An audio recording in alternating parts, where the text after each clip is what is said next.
early on in the season, make the games winnable, put us in a position in the fourth quarter to win football games, and hope that what we saw last year, in second halves last year, nobody pulled their starters against us ever.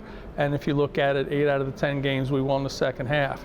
I think that's carried over. If you look at the 4 young men we brought here today, they are integral parts of what we did last year, and then they remember how it felt last year. So we expect them to carry that into what they do this year. Well, we want to get a couple wins early on, build up a head of steam, keep it rolling, focus on being fast and explosive. Keep games close, impose our will defensively, put us in a situation where we can be controlled offense and still be in the football games, allow us sometimes to grow as an offense, and then just, see where that takes us. You're going to have a new quarterback, in Thomas Myers? Yep. All right. So talk about him and his work in the offseason leading into this year.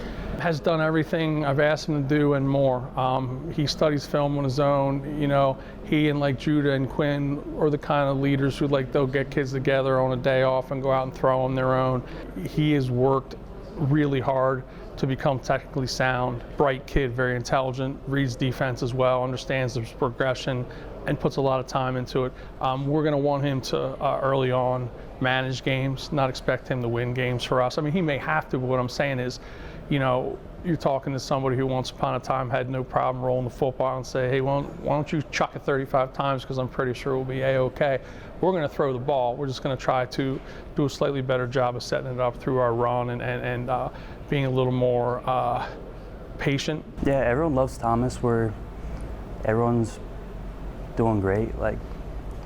He's got chemistry with pretty much everyone. Everyone's getting targets. It's been going well. He's doing great right now. Practices, he's doing awesome interactions. He's doing great.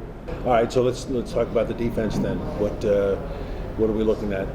Our 6 leading tacklers return. That's where you start. Off the top of my head, I'm going to mess this up. On the offensive line, Hirsch, Bagonis, Jackson, Gabe, Quinn, and Judah were the 6 leading tacklers last year. So they're all back. And plus you look at people, Bodie Madera played some last year. Reese Harper played some defense last year. We've got our defense, blitzing our backs, all that stuff. Our defense is looking good. We're really fast. We'll get to the ball. We'll all get there and make the tackle. We have a lot of fast players that can do their job well. We like to chirp a little bit, a little bit of smack talk here and there. We really get into our stride when we've got a little fire under us. Our defense has to be our rock early on.